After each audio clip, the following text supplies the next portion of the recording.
अस्सलाम वालेकुम स्टूडेंट्स। हमारा आज का टॉपिक जो आज हम डिस्कस करने लगे हैं वो है नेशनल इनकम। सबसे पहले हम देखेंगे कि what is national income.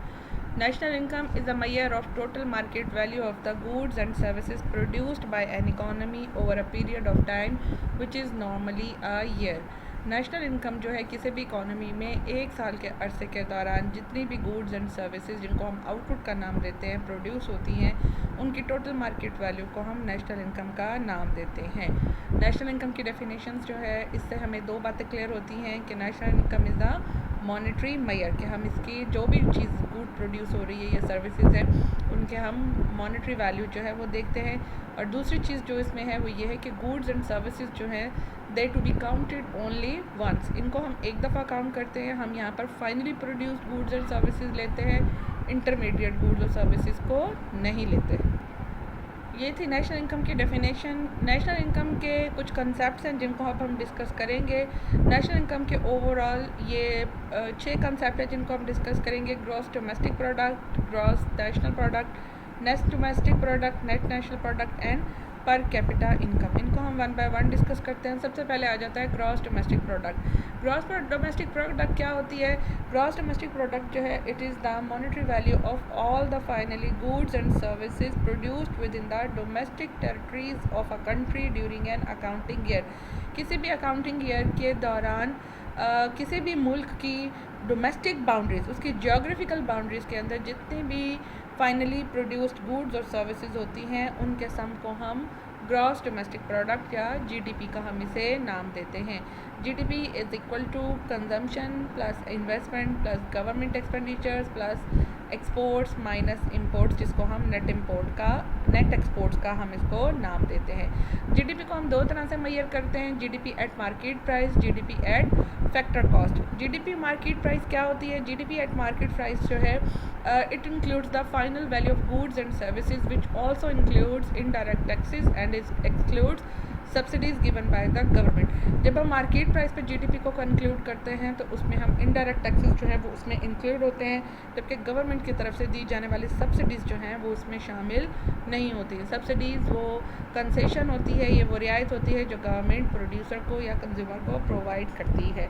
GDP at factor cost क्या होती है? GDP at factor cost is the money value of the final goods and services based on the cost involve in the process of production, कि ये वो monetary value होती है finally produced goods and services की जिसमें production process की cost जो है वो भी इंक्लूड होती है। Basically GDP at factor cost जो है इसमें से सारे इनडायरेक्ट टैक्सेस जो हैं इनको माइनस कर दिया जाता है, निकाल दिया जाता है, जबकि सब्सिडीज़ जो है इनमें इंक्लूड होती हैं। तो जीडीपी एट फैक्टर कॉस्ट क्या है? जीडीपी इसको फाइंड आउट करने के लिए हम क्या करते हैं, जीडीपी एट मार्केट प्राइस में से इनडायरेक्ट टैक्सेस और सब्सिडीज़ जो है इनको हम क्या कर देते हैं, इनको हम माइनस कर देते हैं। नेक्स्ट कंसेप्ट है gross national product. Gross national product क्या है? Gross national product is the aggregate final output of citizens and businesses of an economy in a year. किसी भी इकोनॉमी के बिजनेसेस और सिटीजन्स की फाइनल प्रोड्यूस्ड आउटपुट का जो एग्रीगेट है उसको जीएनपी का नाम दिया जाता है। इसको हम आसान अल्फाज में यूँ भी डिफाइन कर सकते हैं कि it is the sum of GDP and net factor income from abroad, यानी कि इसमें ना सिर्फ डोमेस्टिकली प्रोड्यूस्ड इनकम इंक्लूडेड होती है बल्कि फॉरेन इनकम, अब्रॉड से आने वाली जो इनकम होती है वो भी इसमें शामिल होती है। तो जीएनपी को हम इस तरह से भी लिख सकते हैं, GNP is equal to GDP plus net foreign income from abroad. GDP की जगह पे इसकी हमने इक्वेशन लिख दी और plus net foreign income from abroad जो है उसको बीच में इंक्लूड कर दिया है। Net foreign income from abroad क्या है? It is the difference between the income received from abroad for rendering factor services and income paid towards services rendered by the foreign nationals in the domestic territory of a country। ये है gross national product. फिर हमारा next concept है net domestic product and net national product. इसको हम NNP का नाम भी देते हैं। एनएनपी क्या होती है कि हमारी जो भी जीडीपी या जीएनपी होती है अगर उसमें से हम डेप्रिसिएशन अलाउंसेस जो है उनको हम माइनस कर दें, रिड्यूस कर दें, तो हमारे पास क्या आ जाती है? हमारे पास नेट नेशनल प्रोडक्ट आ जाती है। नेट नेशनल प्रोडक्ट को हासिल करने के लिए हम क्या करते हैं, जीडीपी में से अगर हम नेट डोमेस्टिक प्रोडक्ट हासिल करें तो जीडीपी में से डेप्रिसिएशन को माइनस कर देंगे, और अगर हम नेट नेशनल प्रोडक्ट हासिल कर रहे हैं तो हम क्या करेंगे, हम GNP which is the combination of GDP and net foreign income, इसमें से हम डेप्रिसिएशन अलाउंसेस को हम क्या कर देंगे, माइनस कर देंगे।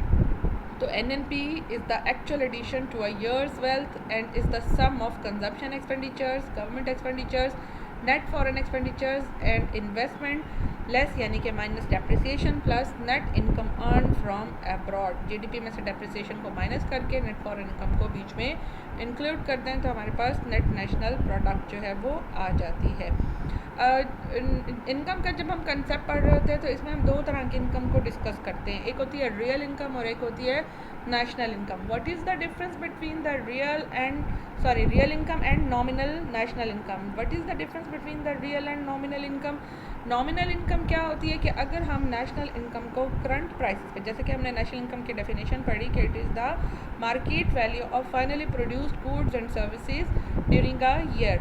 तो अगर हम इनकम की ये कैलकुलेशन या मेजरमेंट जो है मार्केट वैल्यू जो है करंट प्राइसेस के ऊपर फाइंड आउट कर रहे हैं तो ये हमारी क्या कहलाएगी, ये हमारी नॉमिनल इनकम कहलाएगी। इसको हम मॉनेटरी इनकम का भी नाम देते हैं। और अगर हम नेशनल इनकम को मेजर करते हैं on the basis of some fixed prices, हम किसी भी ईयर की यानी कि जैसे कि अब करंटली 2020 चल रहा है और हम मेजर करना चाहते हैं आज की प्रोड्यूस्ड गुड्स को ऑन द बेसिस ऑफ 2018, तो इस तरह की इनकम की मेजरमेंट जो है वो क्या कहलाएगी, it is called real income. when the income measured on the basis of some fixed prices, say price prevailing at a particular point of time, किसी particular period of time की prices पर अगर हम नेशनल इनकम की estimation करते हैं, measurement करते हैं तो उसको हम रियल इनकम का नाम देते हैं। इसमें हम कोई सा भी बेस ईयर ले लेते हैं, 2015 ले लेते हैं, 16 ले लेते हैं या 17 ले लेते हैं, कोई भी बेस ईयर इनकम को उसकी फिक्स प्राइसेस पर हम करंट प्रोडक्शन की प्राइसेस को फाइंड आउट करते हैं तो उसको हम क्या कहते हैं, उसको हम रियल इनकम का नाम देते हैं। रियल इनकम या रियल GDP को फाइंड आउट करने का क्या फॉर्मूला है, real GDP is equal to nominal GDP divided by GDP deflator. GDP deflator क्या होता है, GDP deflator measures the changes in prices between the base year and the current year. Base year और current year की prices का जो difference होता है उसकी मेजरमेंट को हम GDP डिफ्लेटर का नाम देते हैं। तो स्टूडेंट्स, रियल और नॉमिनल का डिफरेंस यही है कि नॉमिनल इनकम जो है it is the measurement of national income at the prevailing current prices और रियल इनकम जो है it is the measurement of national income on the basis of some fix prices. किसी भी पर्टिकुलर पीरियड ऑफ टाइम में कोई previous point पर हम उसकी मेजरमेंट अगर करते हैं इनकम की तो उसको हम रियल इनकम का नाम देते हैं। फिर आ जाता है per capita income and personal income. Per capita income क्या होती है, किसी भी कंट्री में रहने वाले लोगों की जो एवरेज इनकम होती है उसको हम पर कैपिटा इनकम का नाम देते हैं। पर कैपिटा इनकम को फाइंड आउट करने का फॉर्मूला क्या है कि किसी भी इकोनॉमी की टोटल GDP या GNP जिसको हम नेशनल इनकम कहते हैं उसको हम अगर टोटल पॉपुलेशन से डिवाइड कर दें तो हमारे पास क्या आ जाती है, हमारे पास पर कैपिटा इनकम का आ जाती है। तो पर कैपिटा इनकम जो है ये हमें किसी भी इकोनॉमी में रहने वाले लोगों की एवरेज इनकम, किसी भी पर्टिकुलर ईयर में किसी भी कंट्री के रहने वाले लोगों की एवरेज इनकम को हम पर कैपिटा इनकम का नाम देते हैं। नेक्स्ट हमारा कंसेप्ट है वो है पर्सनल इनकम। पर्सनल इनकम क्या होती है, किसी भी कंट्री में रहने वाले इंडिविजुअल्स लोग जो हैं अपने तमाम रिसोर्सेज से जो भी टोटल इनकम रिसीव करते हैं, अर्न करते हैं अपने डायरेक्ट टैक्सेस को पे करने से पहले, उसको हम क्या कहते हैं, पर्सनल इनकम का नाम देते हैं। पर्सनल इनकम क्या है, it is the total income received by the individuals of a country from all sources before direct taxes in 1 year. किसी भी एक साल के अरसे के दौरान किसी भी मुल्क में रहने वाले लोग अपने तमाम रिसोर्सेज से जो कुछ भी अर्न करते हैं before paying the direct taxes is called personal income. Personal income में क्या क्या शामिल होती है, इसमें नेशनल इनकम शामिल होती है, इसमें जो है अनडिस्ट्रीब्यूटेड कॉर्पोरेट प्रॉफिट्स जो हैं वो शामिल नहीं होते, इसमें कॉर्पोरेट टैक्सेस जो हैं शामिल नहीं होते, इसमें सोशल सिक्योरिटी कंट्रीब्यूशंस जो हैं वो भी शामिल नहीं होती, इसमें ट्रांसफ़र पेमेंट्स और इंटरेस्ट ऑन पब्लिक डेट्स जो है वो शामिल होते हैं। आप आसान अल्फाज में ये कह सकते हैं कि जो कुछ लोग रिसीव करते हैं वो पर्सनल इनकम में शामिल होता है और जो कुछ उन्हें रिसीव नहीं होता, नहीं मिलता, वो पर्सनल इनकम में शामिल नहीं होता। अनडिस्ट्रीब्यूटेड कॉर्पोरेट प्रॉफिट क्या होता है, जैसे कि आपको पता है कॉर्पोरेट फर्म्स जो हैं जब बिज़नेस करती हैं तो उनसे हासिल होने वाले प्रॉफिट्स को वो अपने डिवाइडेंड्स में, अपने शेयर होल्डर्स में जो है वो डिवाइड कर देती हैं। जो पार्ट शेयर होल्डर्स में डिवाइड नहीं होता, डिस्ट्रीब्यूट नहीं होता, सेविंग के तौर पर या अनसीन नेसेसिटीज़ को पूरा करने के लिए एक साइड पर रखा जाता है, उसको अनडिस्ट्रीब्यूटेड कॉर्पोरेट प्रॉफिट का नाम दिया जाता है, क्योंकि ये डिवाइड नहीं होता, लोगों को रिसीव नहीं होता, शेयर होल्डर्स को नहीं मिलता, इसलिए ये इसमें शामिल नहीं होते। ठीक है, सोशल सिक्योरिटी कंट्रीब्यूशंस जो कटौतियाँ होती हैं हमारी इनकम से, वो इसमें शामिल हैं। ट्रांसफ़र पेमेंट्स क्या होती हैं? ये वो इनकम होती है जो हम बग़ैर सर्विसेज दिए हमें गवर्नमेंट से रिसीव होती हैं, जैसे कि पेंशन है, जीपी फंड है, स्कॉलरशिप है, एट्सट्रा एट्सट्रा। ठीक है, तो ये सारी चीज़ें जो हैं वो पर्सनल इनकम में शामिल। तो ईजी वे में हम कह सकते हैं कि पर्सनल इनकम में जो इंडिविजुअल्स रिसीव करते हैं वो शामिल होता है, जो इंडिविजुअल्स को हासिल नहीं होता वो इसमें शामिल नहीं होता। हमारा लास्ट कंसेप्ट जो है नेशनल इनकम का, it is the personal disposable income. What is the personal disposable income? It is the income which can be spend on consumption by individual and families. देखिए, हमारे पास हम जो कुछ भी रिसीव करते हैं वो सारे का सारा हम स्पेंड नहीं कर सकते, हमें इसमें से बहुत से टैक्सेस, बहुत सी पेमेंट्स जो हैं वो करनी पड़ती हैं। After paying all the taxes, all the personal taxes, जो कुछ हमारे डिस्पोजेबल पे होता है, जिसे हम अपनी मर्ज़ी से अपनी ज़रूरियात पर, अपनी फैमिलीज़ पे स्पेंड कर सकते हैं, उसको हम क्या कहते हैं? उसको हम पर्सनल डिस्पोजेबल इनकम का नाम देते हैं। तो पर्सनल डिस्पोजेबल इनकम क्या है? It is equal to personal income minus personal taxes. Personal income में से पर्सनल टैक्सेस को माइनस कर दे तो जो कुछ भी बचता है वो हमारे पर्सनल टैक्सेस कहलाते हैं। नेशनल इनकम के हमने कंसेप्ट देख लिए, अब हम नेशनल इनकम के मेजरिंग मेथड्स जो हैं उनको हम डिस्कस कर लेते हैं। आमतौर पर 3 तरह के मेथड हैं नेशनल इनकम के। एक को फर्स्ट मेथड जो है इसको हम प्रोडक्ट या आउटपुट मेथड कहते हैं, दूसरा जो मेथड है इसको हम इनकम मेथड कहते हैं, और थर्ड जो मेथड है इसको हम एक्सपेंडिचर मेथड का नाम देते हैं। इक्विलिब्रियम सिचुएशन में हमारा आउटपुट मेथड से हासिल होने वाली इनकम, प्रोडक्ट मेथड से हासिल होने वाली इनकम या एक्सपेंडिचर मेथड से हासिल होने वाली इनकम, तीनों क्या होती हैं? तीनों एक दूसरे के इक्वल होती हैं। सो आप किसी भी मेथड से नेशनल इनकम को एस्टिमेट करें तो हमारे इनकम के जो एस्टिमेट्स हैं तीनों मेथड से वो एक दूसरे के बराबर होंगे। तो हम तीनों मेथड्स को, मेजरिंग मेथड्स को जो है वन बाय वन डिस्कस कर लेते हैं। सबसे पहला आ जाता है प्रोडक्ट और output method. What is this method? The market value of all the goods and services produced in the country by all the firms across all industries and added up together. ये simply जो national income की definition है वही हमारा product method है, कि जितनी भी गुड्स और सर्विसेज प्रोड्यूस होती हैं किसी भी कंट्री में, जितनी भी फर्म्स हैं, जितनी भी इंडस्ट्रीज़ हैं, उनकी मदद से उनकी मार्केट वैल्यू को प्रोडक्ट मेथड या उसको हम नेशनल आउटपुट मेथड से हासिल होने वाली नेशनल इनकम का नाम देते हैं। क्या होता है कि इकॉनमी जो है उसको हम डिवाइड करते हैं on the basis of industries, जैसे कि एग्रीकल्चर सेक्टर है, फिशिंग है, माइनिंग है, और भी बहुत से लार्ज स्केल मैन्युफैक्चरिंग है, स्मॉल स्केल मैन्युफैक्चरिंग है, इलेक्ट्रिसिटी है, गैस एट्सट्रा एट्सट्रा। तो क्या होता है कि हम हर जो है यूनिट से या हर सेक्टर से हासिल होने वाला जो हमारा फिजिकल आउटपुट होता है उसको हम इंटरप्रेट कर लेते हैं मॉनेटर में, यानी कि हर सेक्टर से हासिल होने वाली इनकम को उनकी हम मार्केट वैल्यू जो है वो फाइंड आउट कर लेते हैं। टोटल वैल्यू को एडअप कर दिया जाता है, जिसको हम जीडीपी एट मार्केट प्राइसेस का नाम देते हैं। इसमें से इनडायरेक्ट टैक्सेस को सब्ट्रैक्ट कर देते हैं और सब्सिडीज़ जो हैं वो बीच में ऐड कर देते हैं। So net value is calculated by subtracting depreciation from the total value. हमारी जो नेट वैल्यू होती है उसमें से हम डेप्रिसिएशन जो है उसको हम माइनस कर देते हैं।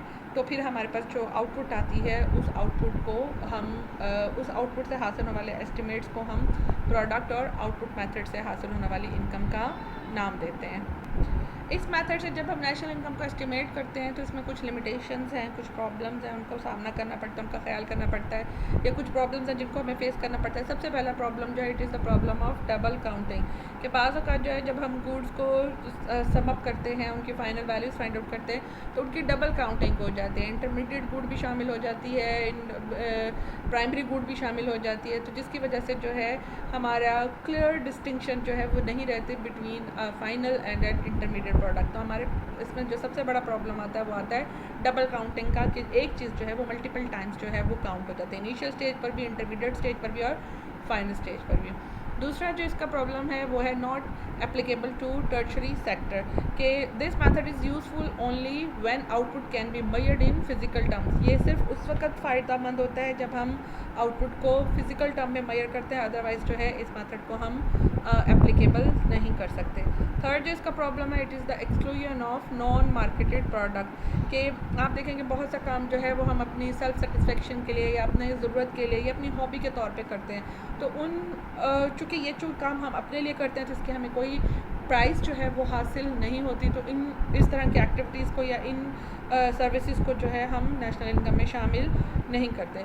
इसी तरह प्रोड्यूसर जो है अपनी प्रोडक्शन का कुछ पार्ट जो है वो अपनी ज़रूरियात को पूरा करने के लिए इस्तेमाल में ले आता है, तो वो जो है उस हिस्से को जो सेल्फ कंजम्पशन के लिए इस्तेमाल होती है उसको हम नेशनल इनकम में शामिल नहीं कर पाती। यानी कि सेल्फ कंजम्पशन ऑफ आउटपुट जो है it is not included in the national income. Second जो हमारा मेथड है इनकम एस्टिमेशन का, नेशनल इनकम की एस्टिमेशन का, it is the income method. Income method क्या है? The net income received by all the citizens of a country in a particular year, that is the total of net rents, net wages, net interest and net profits. क्या है कि किसी भी economy में रहने वाले जितने भी रेजिडेंट्स हैं, सिटीजन्स हैं, या जितने भी फैक्टर्स ऑफ प्रोडक्शन हैं, वो जो कुछ एज ए इनकम रिसीव करते हैं रेंट की शक्ल में, वेजेस की शक्ल में, इंटरेस्ट की शक्ल में या प्रॉफिट की शक्ल में, उसके समेशन को हम क्या कहते हैं? उसको हम इनकम, उससे हासिल होने वाली इनकम को हम इनकम मेथड का नाम देते हैं। It is the income earned by the factors of production of a country, add the money sent by the citizens of the nation from abroad and deduct the payment made up to the foreign national। इसमें हम बाहर से हासिल होने वाली income जो है, जो बाहर हमारे लोग रहते हैं, अब्रॉड में रहते हैं, वो अपनी मनी, अपनी हासिल करदा इनकम को मुल्क में भेजते हैं, उसको हम इसमें जो है वो शामिल कर लेते हैं। और हम जो चीज़ें बाहर से मंगवाते हैं या हमारे वहाँ रहने वाले लोग बाहर से जो कई लोग हमारे मुल्क में आके रहते हैं, यहाँ पर जो कुछ वो अर्न करते हैं वो यहाँ से अपने ममालिक में अपने लोगों को भेजते हैं, या हम जो कुछ बाहर से ख़रीदते हैं उनके हम पेमेंट्स करते हैं, उनको हम क्या करते हैं? उनको हम नेशनल इनकम में से डिडक्ट करते हैं। बाहर से जो इनकम आती है वो शामिल होती है, और हम जो पेमेंट्स करते हैं फॉरेन गुड्स की, उनको हम क्या करते हैं? उसको बीच में से डिडक्ट कर देते हैं। इसका प्रोसेस क्या है? इसका प्रोसेस है कुछ इस तरह से कि economy is divided on the basis of income group. Economy को जब हम इनकम मेथड से इनकम को, नेशनल इनकम को एस्टिमेट करते हैं, तो हम इकोनॉमी को इनकम ग्रुप्स के बेस पर जो है वो डिवाइड कर देते हैं, जैसे कि वेज, सैलरी अर्नर्स हैं, रेंट अर्नर्स हैं, प्रॉफिट अर्नर्स हैं, एट्सेट्रा एट्सेट्रा। तमाम ग्रुप्स की जो इनकम है उसको ऐड कर दिया जाता है, including income from abroad and undistributed profit. Abroad से हासिल होने वाली इनकम और अनडिस्ट्रीब्यूटेड प्रॉफिट्स जो हैं वो इसमें शामिल होते हैं, और the income earn by foreigners and transfer payments made in the years are subtracted. ठीक है, तो फॉरनर्स जो इनकम अर्न करते हैं या ट्रांसफ़र ऑफ पेमेंट जो होती हैं उनको इसमें से हम क्या कर देते हैं? माइनस कर देते हैं। तो जब हम इनकम को कैलकुलेट करते हैं बाय द इनकम मेथड, तो इसमें rent, wage, interest, profit, net income from abroad जो है वो इसमें इंक्लूड होता है, और ट्रांसफ़र ऑफ पेमेंट्स जो है इनको एक्सक्लूड कर देते हैं। इस मेथड की भी कुछ लिमिटेशंस हैं या कुछ प्रॉब्लम्स हैं। सबसे पहला है कि exclusion of non monetary income. कुछ बहुत सी इकोनॉमिक एक्टिविटीज़ ऐसी होती हैं जो नेशनल इनकम में कंट्रीब्यूट होती हैं, लेकिन उनकी नॉन मॉनेटरी नेचर की वजह से उन्हें नेशनल इनकम में रिकॉर्ड नहीं किया जाता। फॉर एग्जांपल, कोई फॉरेनर या फैमिली मेम्बर जो है वो अपनी फील्ड में, अपने खेतों में खुद काम करता है, तो उसको चूँकि मॉनेटरी रिवॉर्ड नहीं मिलता, इसलिए इस तरह की एक्टिविटीज़ को जो है नेशनल इनकम में शामिल नहीं किया जाता। नेक्स्ट जो है, it is the exclusion of non marketed services. बहुत सी एक्टिविटीज़ ऐसी होती हैं जिनकी जो है पेमेंट्स नहीं होती, सर्विसेज ऐसी होती हैं, जैसे कि एक माँ जो है वो अपनी फैमिली को सर्व करती है, तो उसके सर्विसेज के बदले में उसको कोई पेमेंट्स नहीं होती, तो ऑब्वियसली चूँकि उसका मॉनेटरी रिवॉर्ड नहीं है, इसलिए इस तरह की सर्विसेज को इनको नेशनल इनकम में एस्टिमेट नहीं किया जाता। लास्ट जो मेथड है हमारा नेशनल इनकम की एस्टिमेशन का, it is the expenditure method of measuring national income. Total expenditure method क्या है कि ये वैसे कंसेप्ट फिशर ने एक्सप्लेन किया था। वो कहता है कि अगर किसी इकोनॉमी में होने वाले जितने भी एक्सपेंडिचर्स हैं एक साल के अरसे के दौरान, जो कुछ भी एक्सपेंडिचर्स के मद में खर्च किया जाता है, अगर उसको इकट्ठा कर लें तो भी हमारे पास नेशनल इनकम के एस्टिमेट्स आ जाते हैं। एक्सपेंडिचर मेथड के कंपोनेंट्स क्या हैं? इसमें कौन कौन से एक्सपेंडिचर्स शामिल होते हैं? इसमें पर्सनल कंजम्पशन एक्सपेंडिचर, जिसे हम सी से इंक्लूड करते हैं। इसमें नेट डोमेस्टिक इन्वेस्टमेंट शामिल होती है, ये भी हमारे एक्सपेंडिचर होते हैं जिनको हम इन्वेस्टमेंट एक्सपेंडिचर कहते हैं। गवर्नमेंट एक्सपेंडिचर्स होते हैं जो कि गुड्स और सर्विसेज पे किए जाते हैं, इसके अलावा नेट फॉरेन इन्वेस्टमेंट। तो ये तीनों इन सारे एक्सपेंडिचर्स को अगर हम इकट्ठा कर लें तो हमारे पास क्या आ जाता है, इससे हासिल होने वाले एस्टिमेट्स जो हैं, it is called the national income measured by the expenditure method. इसमें कुछ लिमिटेशंस हैं कि इसमें बार्टर सिस्टम जो है उसको इग्नोर किया जाता है, अपने लिए जो कंजम्पशन की जाती है वो बीच में इंक्लूड नहीं की जाती। इसके अलावा ये मेथड जो है ये इन्फ्लेशन से अफेक्टेड होता है। सो स्टूडेंट्स, ये थे हमारे नेशनल इनकम। आज के टॉपिक में हमने नेशनल इनकम को डिस्कस किया, इसकी डेफिनेशन देखी, इसके डिफरेंट कंसेप्ट देखे और इसके हमने मेजरिंग मेथड देखे। होप सो कि आपको ये सब समझ में आ गया होगा। Thank you very much.